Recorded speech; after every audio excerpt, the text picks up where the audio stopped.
Very good morning बच्चों। चलिए, आप सभी मेरे बेटे स्वरूप ही हो, है ना। चलिए, फ्लो में निकल गया। देखिए, वेरी गुड मॉर्निंग। आज हम भारत के संविधान के बारे में चर्चा कर रहे हैं, जिसमें शोषण के विरुद्ध अधिकार और धार्मिक स्वतंत्रता का जो अधिकार है उसके बारे में चर्चा करेंगे। राइट टू फ्रीडम और राइट अगेंस्ट एक्सप्लॉइटेशन। चलिए, आर्टिकल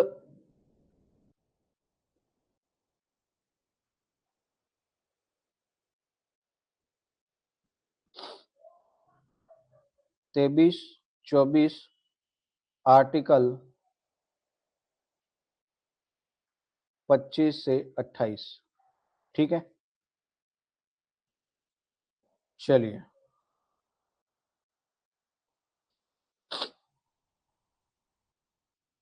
आर्टिकल 23 भारत का जो संविधान भाग 3 मूल अधिकार शोषण के विरुद्ध अधिकार के बारे में बात करता है। ठीक है,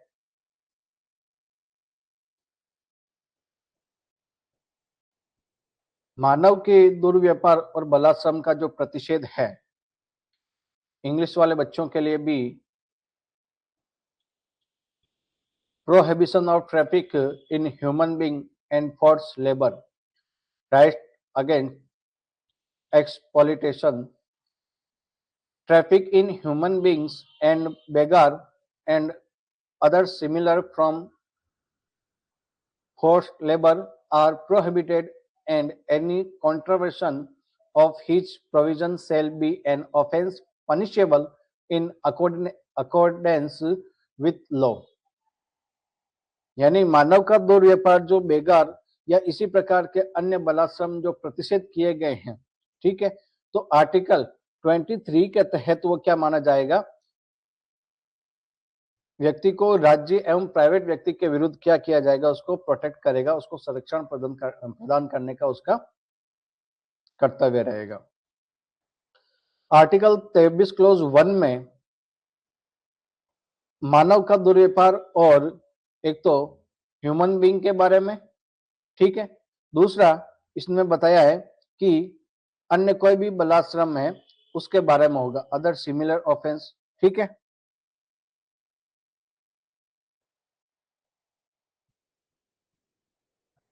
यानी अगर इनका कोई भी वायलेशन करता है या उल्लंघन करता है तो वो क्या माना जाएगा, अपराध होगा। ठीक है, अपराध होगा जो विधि के अनुसार क्या माना जाएगा, दंडनीय होगा, offence punishable in accordance with law. 23 clause 2 में यह बता रखा है कि nothing in this article shall prevent the state from imposing compulsory service for public purpose, and in imposing such service the state shall not make any discrimination on a ground only of religion, race, caste or class or any of them। Article 23 clause 2 ये बात करता है बेटा,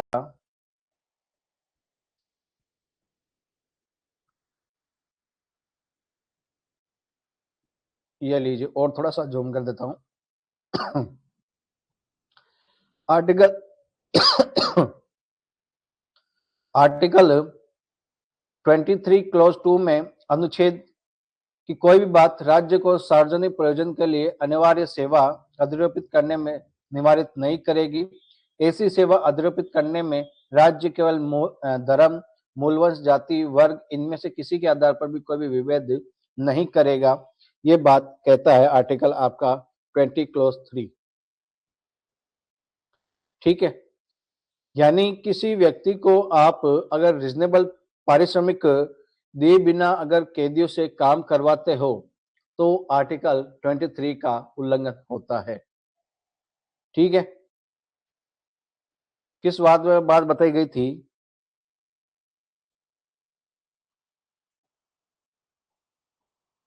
क्या बात होती बेटा कि किसी भी, बहुत ज्यादा बड़ा आ गया,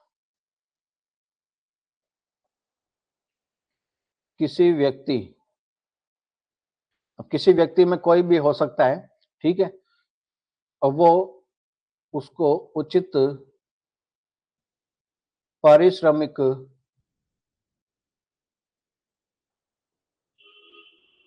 दिए बगैर या दिए बिना कैदियों से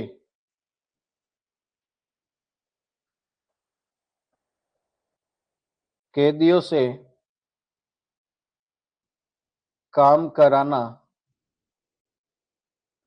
कैदियों से काम करवाना क्या है? क्या बेटा? बलात्श्रम है।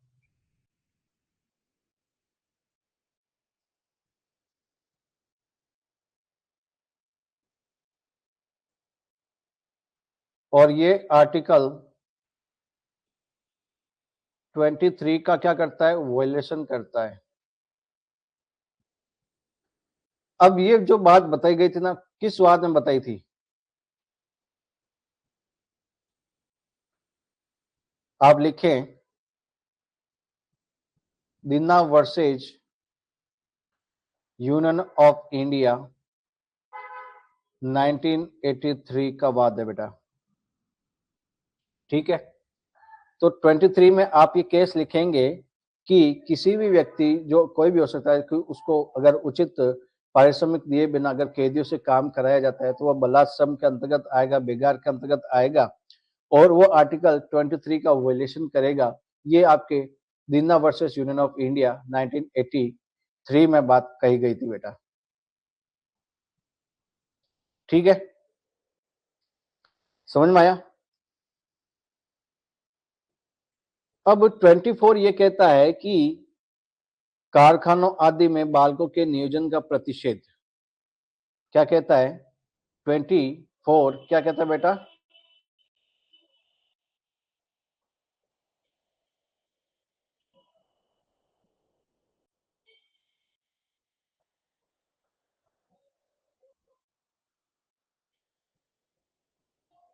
24 ये कहता है prohibition of employment of children in factories.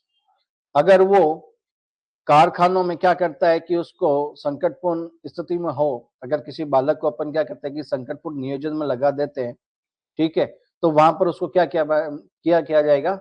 Prohibit किया जाएगा, प्रतिषेध किया जाएगा। No child below the age of 14 years shall be employed to work in any factory or mine engaged in any other hazard employment, यानी जो जोखिम भरे कार्य होंगे उनमें, ठीक है। तो आर्टिकल 24 जो 14 वर्ष से कम के बालकों के लिए कारखानों, खान या जोखिम भरे कार्यों में लगाने के लिए प्रतिषेध करता है। हिंदी में भी यही बात बता रखा बेटा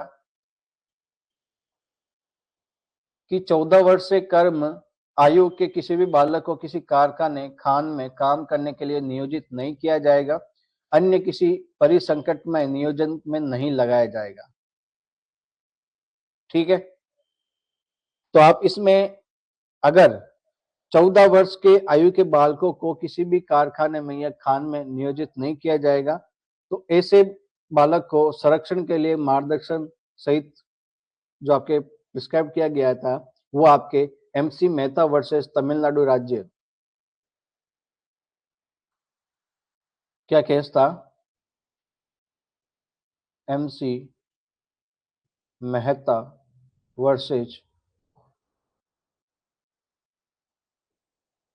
तमिलनाडु,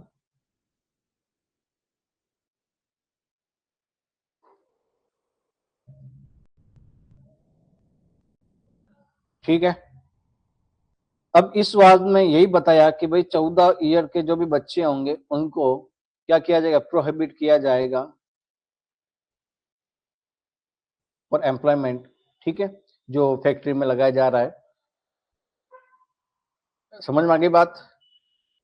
तो कोर्ट ऐसे बालक को क्या करेगा? प्रोटेक्ट करेगा। कोर्ट क्या करेगा? कोर्ट जो चाइल्ड होंगे ना, इनको क्या करेगा, प्रोटेक्ट करेगा। ठीक है, ये था आपका 24। यानी 23 में मानव के दुर्व्यवहार और बलाश्रम का प्रतिषेध प्रोहिबिशन बताया गया है कि मानव का दुर्व्यवहार या बेगार इसका किसी भी अन्य बलाश्रम के प्रतिषेध किया गया है, और इसमें अगर कोई भी ऐसा उल्लंघन करता है तो उसको विधि के अनुसार दंडनीय होगा। और आपके इसमें 24 में यह बता रखा है कि कारखानों में आदि किसी बालक को अगर नियोजित किया जाता है तो वहां पर उसको दंडित किया जाएगा, और वो कोर्ट उसको प्रोटेक्ट करेगा, किसको, बच्चे को। ठीक है, अब मैं आपके बैरेक्ट में 23 और एक आप आर्टिकल निकालें। मैं कुछ और भी बताता हूं कि यहाँ पे जो शब्द आया था ना, विधि के अनुसार दंडनीय है। ठीक है, तो आप आर्टिकल निकालें 35। आपके बैरेक्ट में आर्टिकल निकाला बेटा 35। इंग्लिश वाले भी निकाले और हिंदी वाले भी निकाले। देखिए, हिंदी में कहता है कि इस भाग के उपबंध को प्रभावित करने का विधान, इस संविधान में किसी भी बात के होते हुए भी संसद को शक्ति होगी कि किसी भी राज्य के विधानमंडल को शक्ति नहीं है कि जिन विषयों के आर्टिकल 14 क्लॉज 3, 32, 33, 34 के अधीन संसद विधि द्वारा उपबंध कर सकेगी, उनमें किसी के लिए भी ऐसे कार्य के लिए जो भाग के अधीन अपराध घोषित किए गए हैं दंड विहीन करने के लिए विधि बनाए, और संसद इस विधान के प्रारंभ के पश्चात यथाशीघ्र शीघ्र ऐसे कार्यों के लिए जो उपबंध और निर्दिष्ट किए गए दंड विहित करने की विधि बनाएगी। ठीक है, तो यहाँ पे ये स्पष्ट रूप से ये कहता है कि अगर कोई भी वहां पर वॉयलेट करेगा तो मैं उनके रिगार्डिंग संसद को ये पावर दे दी है कि भाई उनके रिगार्डिंग वो विधि लॉ बनाए ताकि उनको दंडित किया जा सके। ठीक है, चलिए इंग्लिश वाले भी एक बार देख लेंगे 35 में।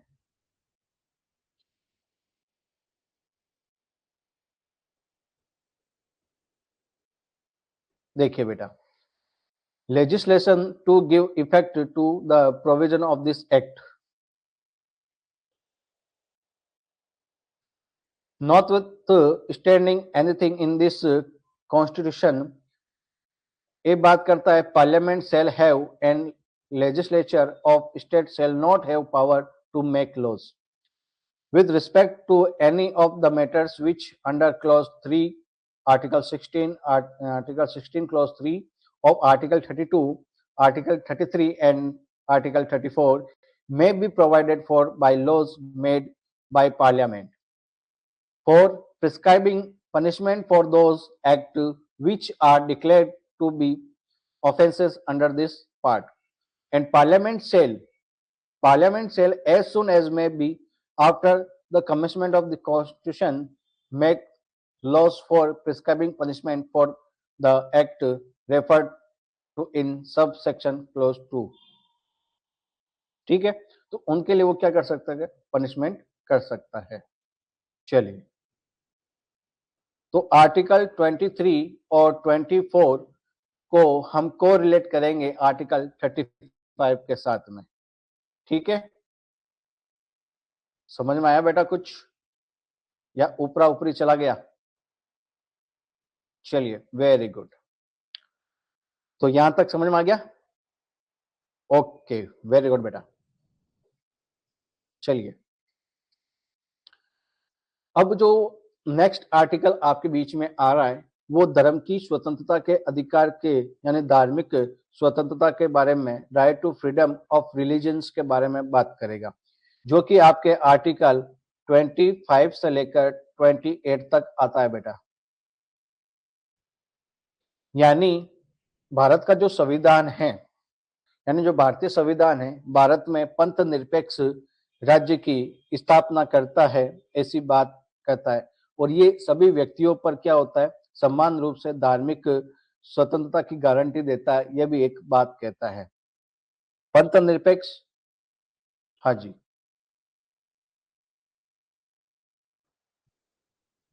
चलिए,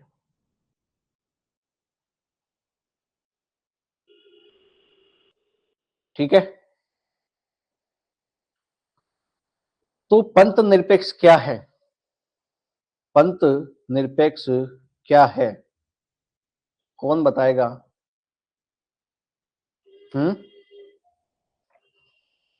बताओ बेटा, आप क्या समझते हैं?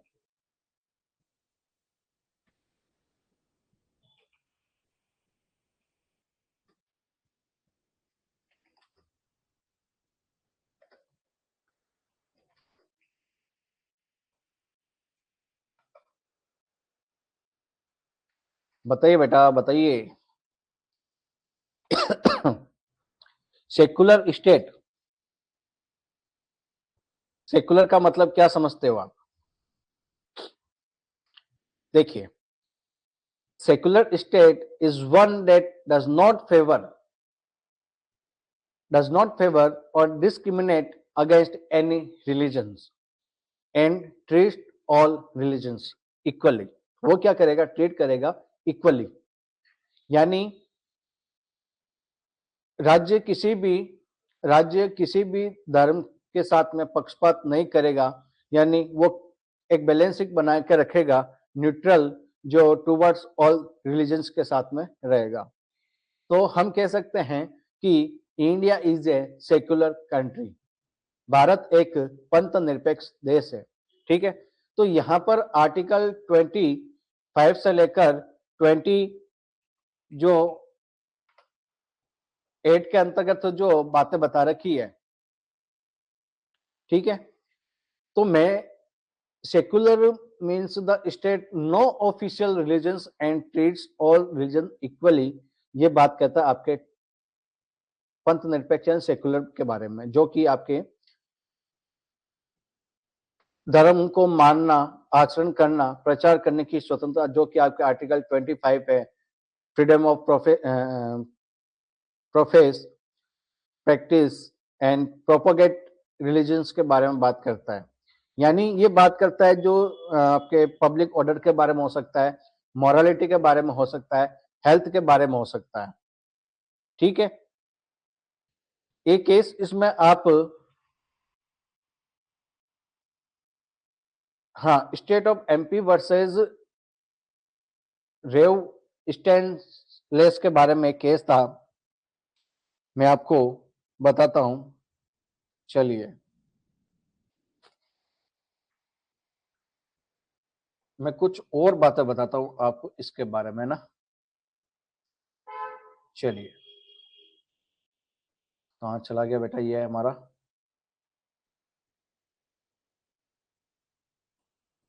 एक तो ये पेज खो जाता है बार बार।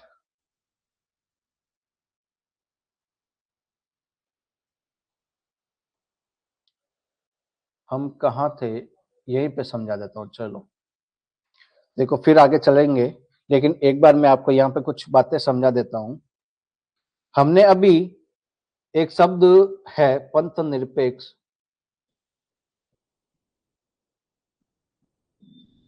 इंग्लिश में बोलते हैं इसको सेकुलर। इसके बारे में पंथ निरपेक्ष न तो ईश्वर समर्थक होता है और न ही वो ईश्वर के विरोधी होता है। ना तो वो क्या करेगा, ईश्वर में बिलीव रखेगा, और न ही वो ईश्वर में बिलीव रखेगा रखेगा और नहीं रखेगा, दो बातें होती है, या तो पॉजिटिव या नेगेटिव। तो जो सभी धर्म होंगे, सर्वधर्म जो संरक्षक है, या तो स्वभाव में क्या होंगे, सभी धर्मों का अस्तित्व को मान्यता देता है। ठीक है, तो धार्मिक आधार पर क्या भेदभाव न करना, सभी धर्मों और मतों के प्रति सम्मान, और सभी धर्मों के और पंथों के साथ में उसको संरक्षण, पंथ निरपेक्षता भारतीय अवधारणा का एक ग्राउंड है। ठीक है, ये बात आपको मैंने अभी कुछ मिनट पहले बताई थी, कुछ समय पहले बताया था। तो आपका सवाल ये आना चाहिए कि सर धर्म क्या है, कि सर हमारे को धर्म के बारे में, यानी रिलीजन क्या है।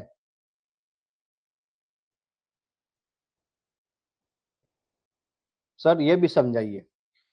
तो धर्म शब्द आप कठोर परिभाषित रूप में उसको किया गया है कि कह सकते हैं ना, मैं हूं तो कट्टर हिंदू हूं, मैं हूं तो कट्टर मुस्लिम हूं, यानी जो चीज हम अपने धर्म में विश्वास रखते हैं तो उसके प्रति हम आश्रित हो जाते हैं, हम उसके प्रति एक ऐसा मन में हम है तो वही है और वही है तो हम है, बस इतना ही। हम है तो वह है तो हम है। धर्म क्या है? साधारण और सिंपल भाषा में मैंने आपको समझाया है। धर्म के सिद्धांत में विश्वास में कुछ अतिरिक्त हम नहीं कह सकते, क्योंकि आप समझ रहे हो, ठीक है। तो एक केस आया था, S R Bombay versus S I sorry S R Bombay versus Bharat संघ union of India 1994। S R Bombay versus union of India 1994, ठीक है। ये केस आया था। अब इसमें पंथ निरपेक्षता जो आपके सेक्युलर है, ठीक है, पंथ निरपेक्षता संविधान का क्या माना इन्होंने? Secular is a basic structure. Hindi में लिखेंगे बेटा,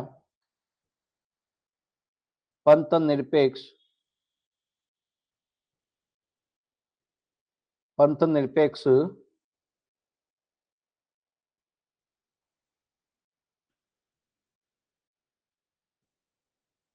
संविधान का आधारभूत ढांचा है, स्ट्रक्चर ऑफ कॉन्स्टिट्यूशन, ठीक है। चलिए, आर्टिकल 25 में आपके अंतःकरण की स्वतंत्रता के बारे में बता रखा है और धर्म को अबाध रूप से मानने, उसको आचरण करने और उसको प्रचार करने का भी आपको फ्रीडम दी गई है। तो एक और केस लिखेंगे आप इसमें, इमैनुअल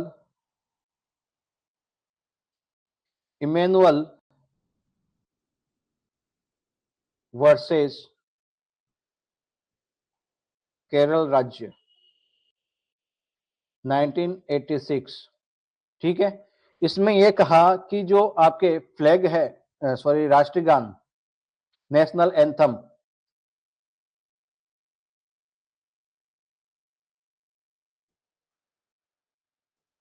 ठीक है, तो उसको गाने के लिए बाउंड नहीं किया जा सकता, ठीक है, नॉट बाउंड। हिंदी में लिखेंगे, राष्ट्रगान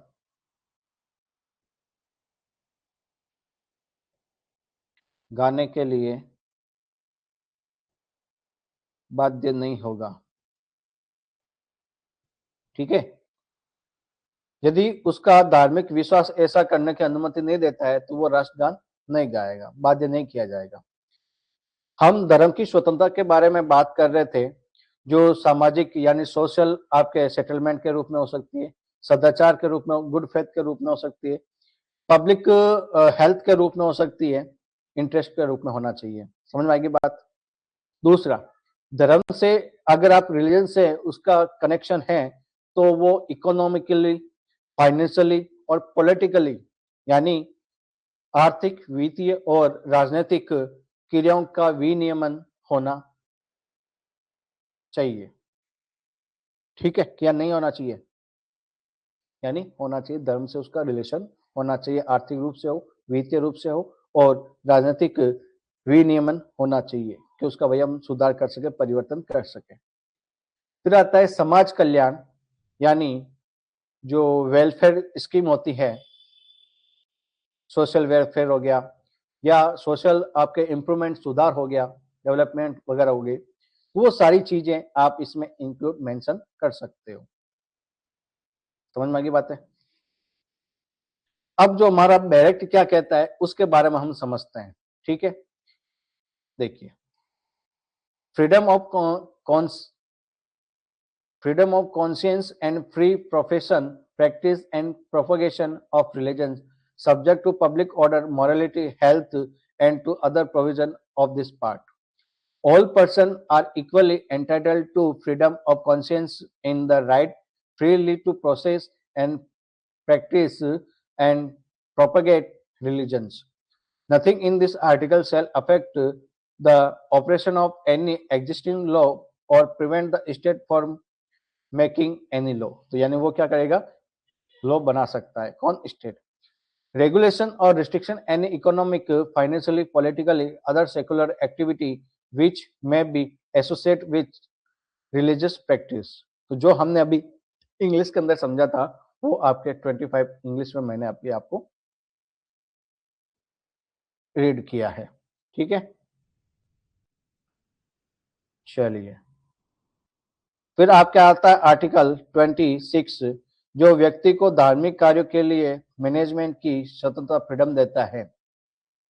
किसी पर्सन को मैनेजमेंट करना है रिलीजन के बारे में तो वो कर सकता है. 26 ये बात कहता है. समझ में आया बेटा?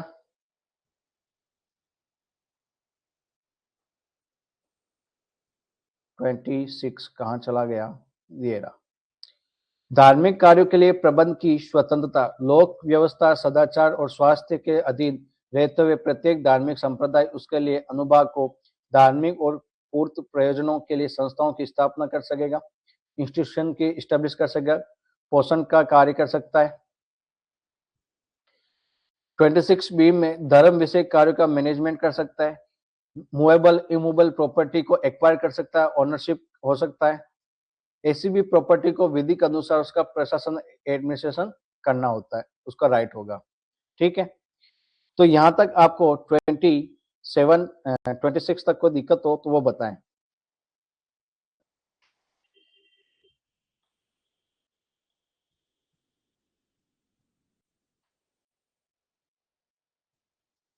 चलिए, वेरी गुड. अब हम चलते हैं आर्टिकल 27 में. आर्टिकल 27 ये कहता है कि किसी भी विशिष्ट धर्म की अभिवृद्धि के लिए करों के समुदाय के बारे में स्वतंत्रता के बारे में बात करता है. किसी भी व्यक्ति को ऐसे करों का समुदाय करने के लिए बाध्य नहीं किया जाएगा जिनके आगम किसी विशिष्ट धर्म या धार्मिक संप्रदाय की अभिवृद्धि या पोषण में व्यय करने के लिए विनिर्दिष्ट रूप से विनियोजित किए जाते हैं. ठीक है, आर्टिकल 27 इंग्लिश में क्या है वो हम रीड करते हैं.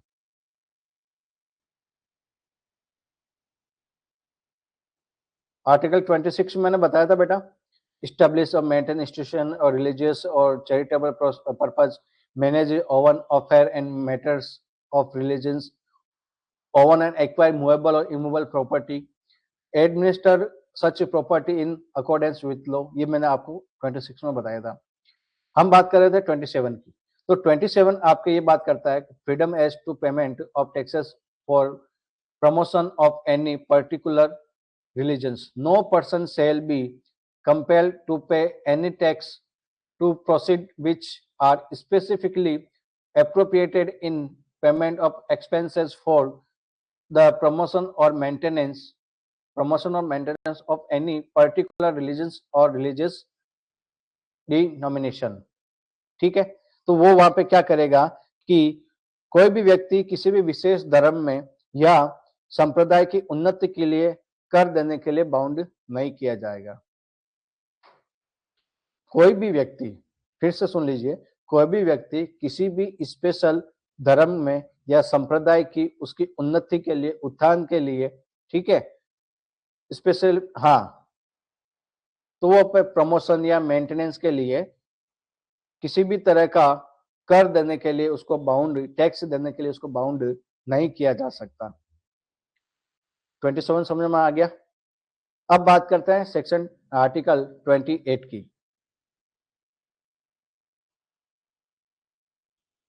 ये लीजिए अब. ठीक है, चलिए आर्टिकल 28 ये कहता है बेटा कि freedom as to attendance at religious instruction और religious worship in certain educational institution. यानी राज्य निधि से पूर्णतः घोषित पोषित जो शिक्षण संस्थाएं हैं तो वहां पर शिक्षा नहीं दी जाएगी. No religious instruction shall be provided in any educational institution wholly maintained out of the state fund. ठीक है. Nothing in clause 1 shall apply to educational institution which administered by the state but has been established under the endowment and trust which required that religious instruction shall be imparted in such institution. Clause 3 क्या कहता है? No person attending any educational institution recognised by the state और receiving and out of the state fund shall be required to take part in any religious instruction that may be imparted in such institution or to attend any religious worship that may be conducted in such institution in any premises attached thereto unless such person, if such person is minor and guardian has given in consent thereto. एक बार इसकी हिंदी को पढ़ लेते हैं, फिर मैं इसको आपको समझाता हूं कि कहना क्या चाह रहा है. ठीक है, चलिए. सेक्शन आर्टिकल 28 ये कहता है बेटा कि कुछ शिक्षा संस्थानों में धार्मिक शिक्षा एवं धार्मिक उपासना में उपस्थिति होने की बारे में स्वतंत्रता के बारे में बात करता है. राज्य निधि से पूर्णतः शिक्षा संस्थान में कोई भी धार्मिक शिक्षा नहीं दी जाएगी. यानी अगर स्टेट का कोई भी आपके फंड बना हुआ है तो वहां पर उसको पूर्ण रूप से किसी भी संस्था को धार्मिक शिक्षा नहीं दी जाएगी कि भाई आप ऐसे फंड से आप ये काम कर सकते हो, ऐसी शिक्षा नहीं दी जाएगी. क्लोज 2 ये कहता है कि खंड की एक ही कोई भी बात, यानी जो भी हमने खंड 1 में पढ़ा है उसकी कोई भी बात ऐसी शिक्षा संस्थान पर लागू नहीं होगी. यानी एजुकेशनल जो इंस्टीट्यूशन है वहां पर ये वाली बात है अप्लाई नहीं होती है. इसका प्रशासन स्टेट करता है, किंतु जो किसी भी ऐसे विन्यास या ट्रस्ट के अधीन न्यास के अधीन स्थापित हुए हैं तो उसके अनुसार उस संस्था में धार्मिक शिक्षा देना आवश्यक होगा. राज्य से मान्यता प्राप्त या राज्य निधि से सहायता पाने वाले शिक्षा संस्था में उपस्थित होने वाले किसी भी व्यक्ति को ऐसी संस्था में दी जाने वाली धार्मिक शिक्षा में भाग लेने के लिए ऐसी संस्था में उसे संलग्न स्थान में किसी भी धार्मिक उपासना में उपस्थित होने के लिए तब तक बाउंड नहीं किया जाएगा जब तक कि उसने व्यक्ति ने वह अगर माइनर है तो उसके संरक्षक के लिए अपनी सहमति नहीं दे दी हो. यानी ये जो 28 आर्टिकल है ना बेटा, ये बात करता है कि अगर धार्मिक रिलीजियस इंस्टीट्यूशन कोई भी बने हुए हैं तो उनके लिए स्टेट फंड नहीं देगा. ठीक है, लेकिन अगर एजुकेशनल पर्पस के रूप में कोई भी ट्रस्ट क्रिएट किया गया है या विन्यास क्रिएट किया गया है तो वहां पर वो क्या कर सकती है कि ऐसा संस्था में उसमें धार्मिक शिक्षा देना अगर आवश्यक हो तो ऐसा वो कर सकती है. वो वहां पर एडमिनिस्ट्रेशन के रूप में राज्य कर सकता है. ठीक है, अब कुछ आपके मान्यता प्राप्त या कुछ आपके जो ऐसी स्टेट फंड के अंतर्गत जो सहायता प्राप्त करने के रूप में एडिंग के रूप में हो तो जो उनकी एजुकेशन जो इंस्टीट्यूशन है अगर वो प्रेजेंस में है पर्सन तो ऐसे पर्सन में संस्था देना धार्मिक या रिलीजन्स की जो एजुकेशनल के रूप में पार्ट अगर वो भाग ले रहा है या ऐसी संस्था में वो उसमें साथ में जुड़ रहा है, एड ऑन हो रहा है. ठीक है, तो वहां पर धार्मिक उपासना में उसको उपस्थित होने के लिए बाउंड नहीं किया जाएगा. ठीक है, तो भाई आप यहाँ पर आओ और हम जो ये आपको रिलीजियस के पर्पज से जो भी कुछ बता रहे हैं उसको आप ग्रहण करो, उसको ये बाउंड नहीं करेगा.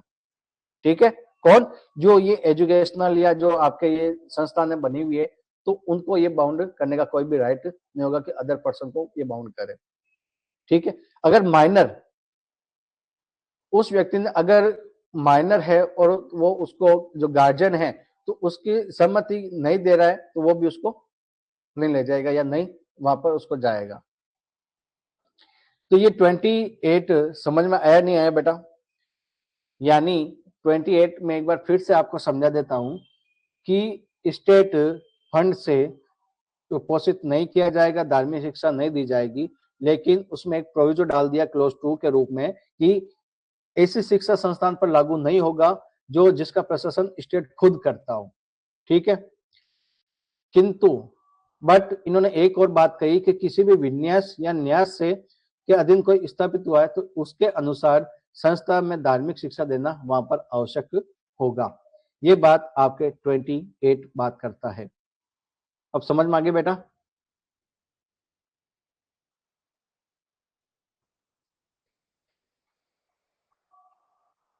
नेक्स्ट जो आर्टिकल आपके हैं वो संस्कृति शिक्षा संबंधी जो अधिकार है यानी कल्चरल एजुकेशनल जो राइट है 29 और 30 इसके बारे में बात करता है।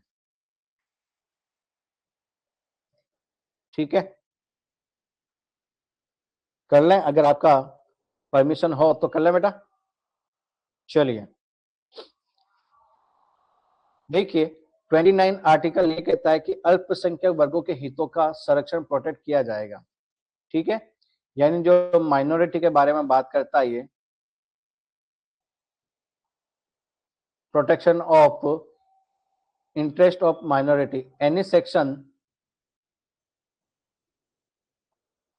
any section of the citizen residing in territory of India, any part thereof having distinct language, script or culture of its own shall have the right to conserve the same.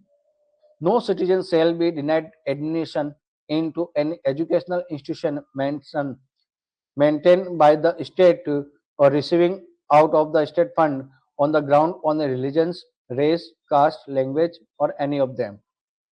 यानी article 29 आपके जो अल्पसंख्यक हैं, अल्पसंख्यक के जो सांस्कृतिक और जो शैक्षणिक हितों के रूप में हैं, ठीक है, उनके संरक्षण संबंधी अधिकार के बारे में बात करता है। ठीक है, अल्पसंख्यक की जो संस्कृति है शैक्षणिक हितों के उनके अधिकार के बारे में भारत के राज्य क्षेत्र में, इसको हिंदी वाले भी समझ लीजिएगा बेटा। देखिए ये आपके हिंदी में आ चुका है 29। भारत के राज्य क्षेत्र या किसी भी भाग के निवासी नागरिकों के किसी भी अनुभाग जिसकी अपनी विशेष भाषा है, लिपि है या संस्कृति है, उसे बनाए रखने का अधिकार होगा। अब मैं मारवाड़ी आदमी हूं, ठीक है, मैं मारवाड़ी भी बोलूंगा, ठीक है, क्लास में आपको झलक दिखाई देती होगी, हिंदी भी बोल सकता हूं, इंग्लिश भी बोल सकता हूं, लेकिन जिसकी अपनी विशेष भाषा है, अपनी लिपि है, उस संस्कृति को बनाए रखने का उसका राइट होगा। राज्य द्वारा पोषित राज्य निधि से सहायता पाने वाले किसी भी शिक्षा संस्थान में प्रवेश से किसी भी नागरिक को केवल धर्म, मूलवंश, जाति, भाषा या इनमें से किसी के आधार पर भी वंचित नहीं करेगा। ये आपके 29 बात करता है। अब जो ये आर्टिकल है 29, क्या ये विदेशी पर्सन को भी लागू होता है क्या?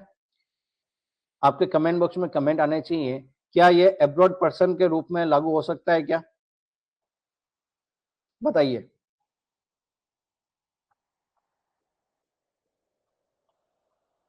नहीं, ओके, तो आप लिखे नोटा बिना करके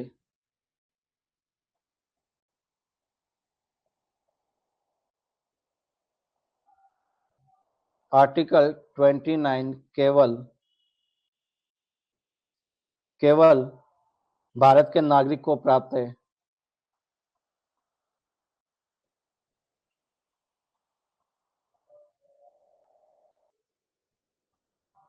नॉट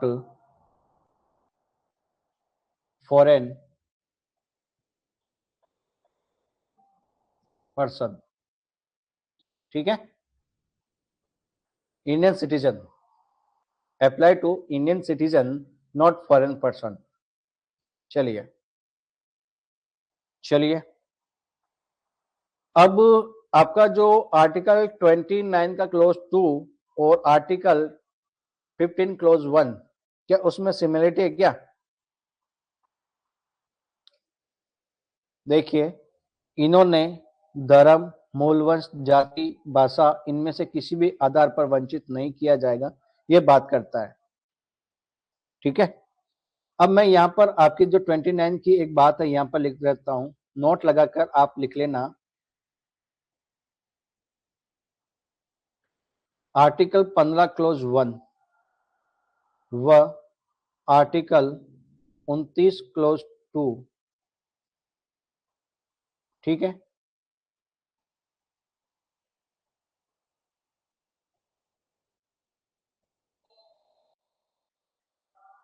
मैं कौन सा ग्राउंड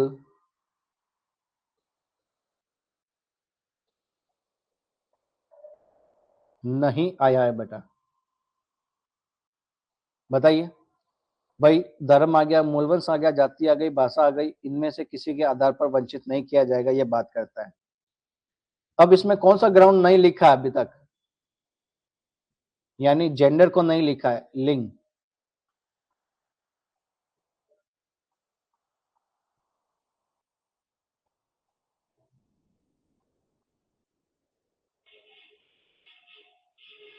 समझ में आई बेटा? तो ये है ना बात, अच्छे समझने वाली बात। चलिए आर्टिकल 15 में चलते हैं कि जो सर आप बता रहे हैं मेरे को आर्टिकल 15 भी बताइए। या लीजिए बता देता हूं। मैं जो भी बता रहा हूं कुछ रिसर्च करके ही बता रहा हूं आपको। आर्टिकल 15 क्लोज 1 आ गया, आप सभी के पास में आ गया ना बेटा?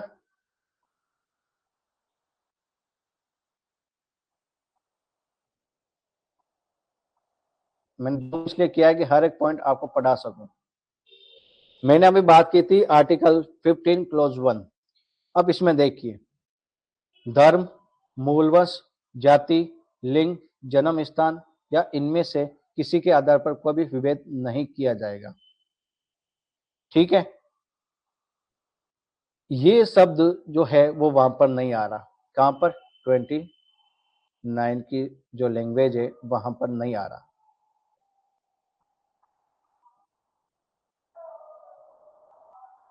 समझ में आया ना बेटा? मैं ऐसे ही नहीं पढ़ा रहा आपको। चलिए देखिए, धर्म, मूलवंश, जाति, भाषा। सर आप एक और बात बताना भूल गए, जन्म स्थान भी इसने नहीं लिखा है ना।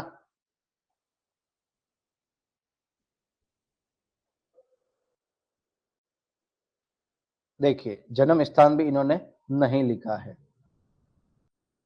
ठीक है, तो ये भी आप मेंशन कर सकते हैं।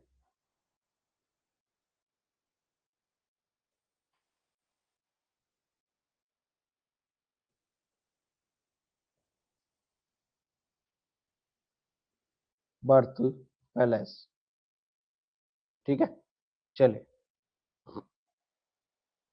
भाई क्रॉस कंफर्म कर लेते हैं ताकि पता चले कि भाई हमने क्या मिस कर दिया, क्या नहीं मिस किया।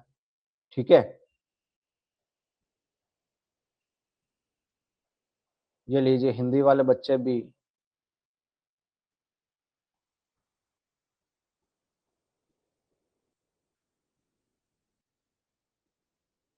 एक बार उसको आर्टिकल 15 को देख लें।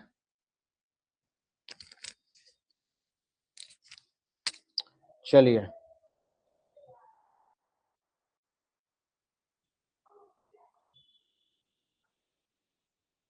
आर्टिकल 15 के क्लोज 1 में बात की थी मैंने, race, caste, sex, place of birth, any of them. Sex और प्लेस ऑफ बर्थ आर्टिकल 15 में आ रहा है, लेकिन 29 में आपके नहीं आ रहा है बेटा। 29 जब हम आर्टिकल को रीड आउट करते हैं तो वहां पर आपको ये वाली चीज नहीं दिखाई देती है। कौन सी? देखिए, रेस लिखा हुआ है, कास्ट लिखा हुआ है, लैंग्वेज लिखी हुई है, एनी ऑफ देम लिखा हुआ है, लेकिन ये दो पॉइंट इन्होंने नहीं लिखा, सेक्स और प्लेस ऑफ बर्थ। ठीक है, तो आप ध्यान में रखना सारी चीजों को। अब हम बात करते हैं कि जो शिक्षा संस्थानों की स्थापना करने के लिए जो right of minorities establish and administrate educational institution article 30 के बारे में बात करता है। All minorities whether based on religion और language shall have the right to establish administrate educational institution of their choice। अपनी पसंद के हिसाब से वो क्या कर सकता है, रुचि के हिसाब से शिक्षा संस्थानों की स्थापना और प्रशासन का अधिकार होगा।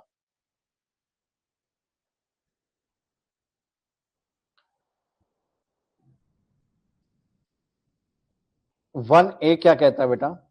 in making any law providing for compulsory acquisition of any property of educational institution established and administered by minorities referred to in clause 1, the state shall Rajya ensure that the amount fixed by the determined under such law of the acquisition of such property in such of would not restrict to abrogate to the right guaranteed under the debt clause. The sale, the state shall not in guaranteeing aid educational institution discriminate against any educational institution on the ground of this under the management of the minority whether based in religions language. ठीक है, तो ये वाली जो चीज है आपके कि शिक्षा संस्थान के विरुद्ध अगर कोई भी विभेद नहीं करेगा धर्म और भाषा पर आधारित अल्पसंख्यक वर्ग के प्रबंध में मैनेजमेंट में वो क्या कर सकता है, काम कर सकता है। ठीक है,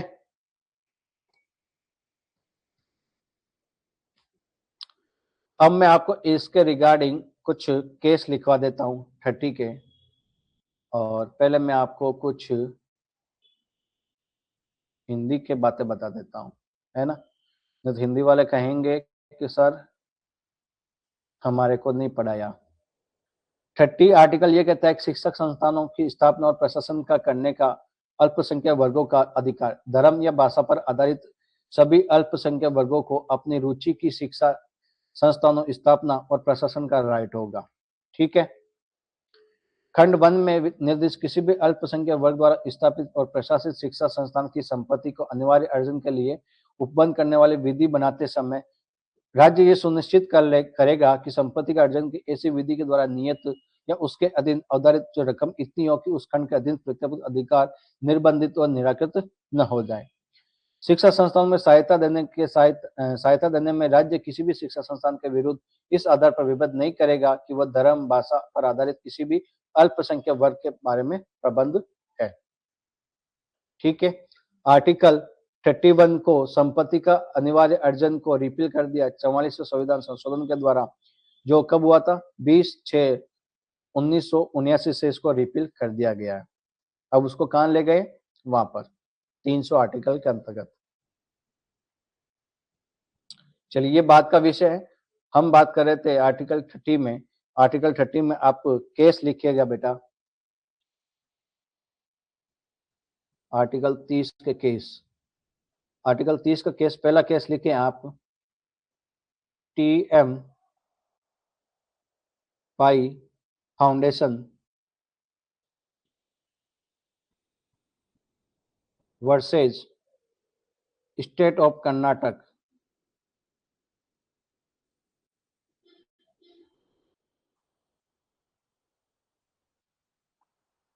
स्टेट ऑफ कर्नाटक 2003 का मामला। ठीक है, इसमें आप लिखें कि जो यूनिवर्सिटीज है, विश्वविद्यालय, ठीक है, तो स्टेट क्या करेगा कि रिलीजन्स या धार्मिक या शैक्षणिक संस्थाओं द्वारा चलाए जाने वाले जो आपके गैर जो सरकारी सहायता असहायता प्राप्त कर रहा है शिक्षा संस्थानों में प्रवेश नीति के मामले में, यानी उनको एंट्री जो एडमिशन के मामले में जो पॉलिसी है उसको विनियमन करने का उनको राइट नहीं होगा।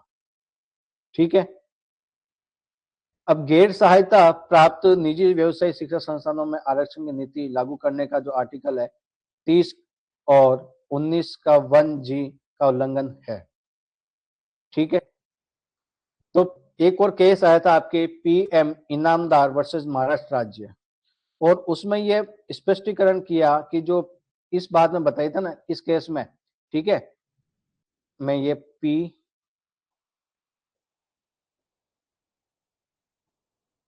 PA इनामदार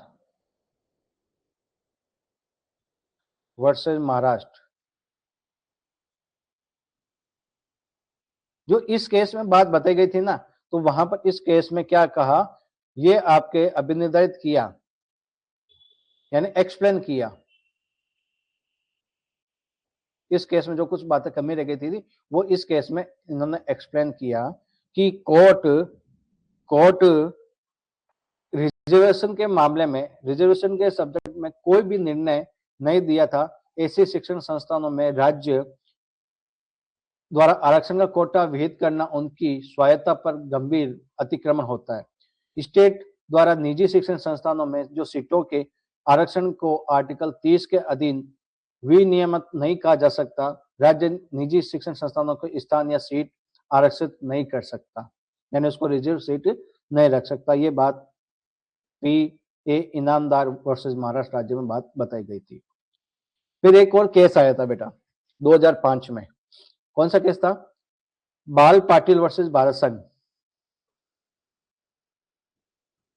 बाल पाटिल वर्सेस भारत संघ 2005। ये आपके 2003 का था, 2005 का था ये, और ये 2003 का था। ठीक है,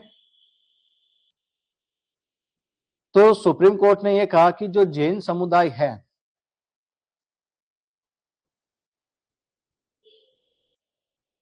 जैन समुदाय अल्पसंख्यक माइनॉरिटी नहीं है। ठीक है, तो सुप्रीम कोर्ट ने यह निर्धारित किया कि कोई भी समुदाय अल्पसंख्यक है या नहीं, इसका डिटरमाइन कैसे करेंगे? तो स्टेट के पास में ये ग्राउंड है कि स्टेट के पास ये अधिकार होगा कि वो पूरे देश का आधार नहीं है। ठीक है, राज्य के आधार पर किया जाएगा, पूरे देश के आधार पर नहीं किया जाएगा। और जो संविधान में अल्पसंख्यक शब्द लिखा है, यानी माइनॉरिटी जो वर्ड लिखा है, उसको कहीं पर भी डिफाइन नहीं किया गया, परिभाषित नहीं किया गया कि भाई क्या होगा, इनका क्राइटेरिया क्या होगा, किनको माइनॉरिटी में रखे, किनको माइनॉरिटी में नहीं रखे। ठीक है, तो हम किसी भी कम्युनिटी में, समुदाय में माइनॉरिटी शब्द उसकी जो हाई क्वालिटी जो कैटेगरी है, या जैसे जो इंडस्ट्रियल जो पर्सन है, जो उद्योगपति हैं, जो बिजनेसमैन है, तो इनको इस अधिनियम के अंतर्गत यानी इस एक्ट के अंतर्गत जो उन्हें माइनॉरिटी डिक्लेयर नहीं किया गया। ठीक है, फिर जो टीएम पाई फाउंडेशन का जो केस आया था 2003 में बेटा स्टेट ऑफ कर्नाटक में, तो उसमें एक ये बात और स्पष्ट कर दी कि आर्टिकल 30 के अंतर्गत जो अपनी रुचि की शिक्षा संस्थानों में अगर बात करता है, तो व्यवसायिक शिक्षा संस्थान भी आते हैं। अल्पसंख्यक कौन होगा, इसके बारे में इस प्रश्न पर न्यायालय ने इनका निर्धारण पंथ तथा भाषा के आधार पर अलग अलग राज्यों में उनकी जनसंख्या में विभिन्न समुदायों के अनुपात के आधार पर किया जा सकता है। ये बात इस केस में बताई गई थी। ठीक है, तो आज हम आर्टिकल 23, 24, ठीक है, उसके बारे में हमने चर्चा की थी। फिर धार्मिक स्वतंत्रता के विरुद्ध जो आर्टिकल 25, 26, 27, 28 इसके बारे में चर्चा की। फिर हमने आर्टिकल 29 और 30 जो आपके अल्पसंख्यक वर्गों के रूप में जो शिक्षा संस्थानों हो उसके बारे में बात की थी। ठीक है, संस्कृति और शिक्षा संबंधी जो अधिकार है इसके बारे में हमने आज बात की है। ठीक है, आई होप आप सभी को ये 23 से लेकर 30 तक जो आर्टिकल मैंने अभी आपको बताया है, आप सभी को समझ में आया होगा। फिर भी किसी स्टूडेंट को ये चीज समझ में नहीं आई है, तो एक बार उस लेक्चर को फिर से सुन ले। फिर भी अगर आपको समझ में नहीं आ रहा है, कल की क्लास में वापस पूछ लेना। ठीक है, चले, कोई डाउट हो अभी तो आप आराम से अभी पूछें, बोलिए।